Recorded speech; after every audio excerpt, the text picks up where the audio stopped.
आज का हमारा विषय है गजानन माधव मुक्तिबोध। उनके द्वारा रचित काव्य सहर्ष स्वीकारा है का आज हम अध्ययन करेंगे। लेकिन उसके पूर्व आइए हम परिचित होते हैं मुक्तिबोध जी से।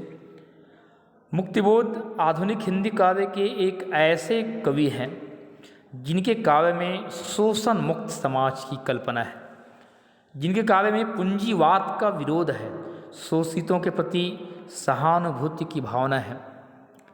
उनके बारे में कहा जाता है कि 20वीं सदी की हिंदी कविता का सबसे बेचैन, सबसे तड़पता हुआ और सबसे ईमानदार स्वर यदि किसी का है तो वह है गजानन माधव मुक्तिबोध जी का।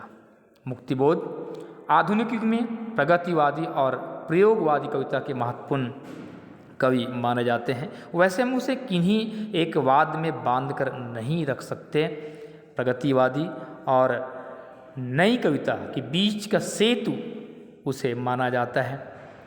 मुक्तिबोध जिन्होंने कविता के माध्यम से मानवतावादी परंपरा को आगे बढ़ाया, सौंदर्य प्रेम और मानव मात्र का सुख दुख उनके काव्य के शाश्वत विषय हैं। उनका काव्य आत्म अन्वेषण और आत्म अभिव्यक्ति की खोज का काव्य है, अर्थात अपने आप को जानने और पहचानने का काव्य है। मुक्तिबोध जी का है तो ऐसे महान कवि जिन्हें आज हम पढ़ रहे हैं और उनके द्वारा रचित काव्य सहर्ष स्वीकारा है का अध्ययन करेंगे।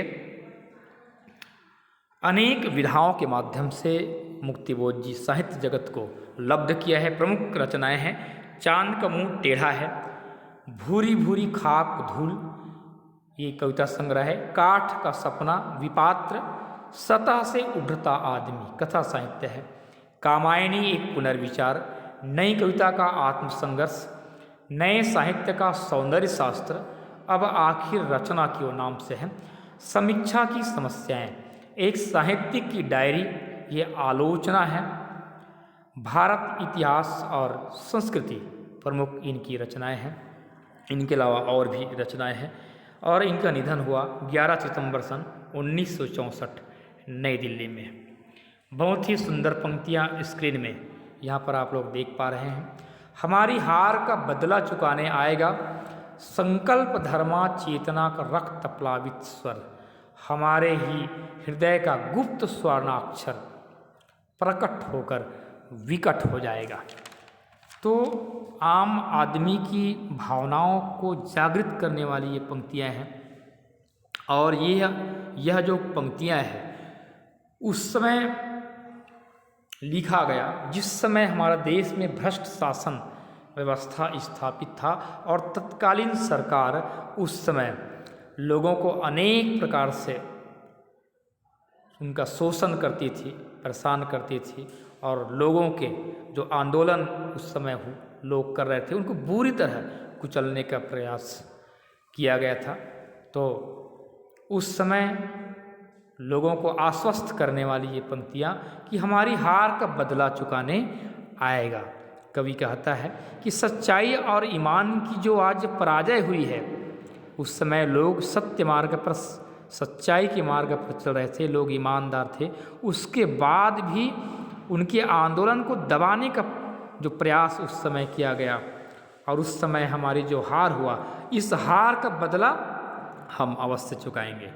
और इस हार का बदला वही व्यक्ति चुका सकता है जिसकी चेतना में सच्चाई का संकल्प है, संकल्प धर्मा चेतना का रक्त प्लावित स्वर, जो धर्म के मार्ग में चल रहे हैं, जिसकी चेतना में संकल्प है, जो दृढ़ संकल्पित हैं और जिनके आवाज रक्त से लथपथ है, ऐसा व्यक्ति ही ऐसे लोगों से हार का बदला चुका सकता है।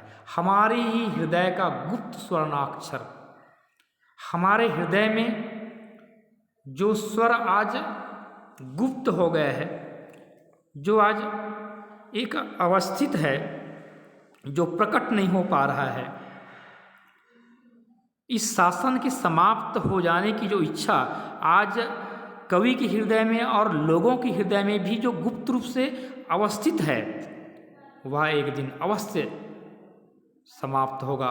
वर्तमान आतंक के कारण जो प्रकट नहीं हो पा रही है, आगामी दिनों में सच्चाई का सहारा पाकर वही इच्छा ऐसे स्वर्णिम अक्षरों में प्रकट होगी कि उसकी अनदेखी कर पाना असंभव हो जाएगा।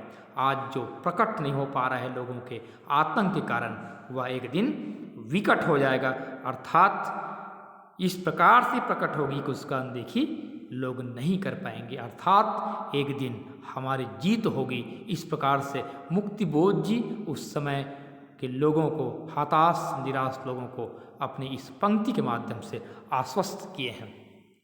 तो ऐसी हार का बदला चुकाने वाले संकल्प धर्मा कवि मुक्तिबोध का पूरा जीवन संघर्ष में बीता। उन्होंने 20 वर्ष की छोटी उम्र में बड़नगर मिडिल स्कूल में मास्टरी की। तत्पश्चात सुजालपुर, उज्जैन, कोलकाता, इंदौर, मुंबई, बंगलौर, बनारस, जबलपुर, राजनांदगांव आदि स्थानों पर मास्टरी से पत्रकारिता तक का काम किया। कुछ समय तक पाठ्यपुस्तकें भी लिखी। छायावाद और स्वच्छंदतावादी कविता के बाद जब नई कविता आई तो मुक्तिबोध उसके अगुआ कवियों में से एक थे।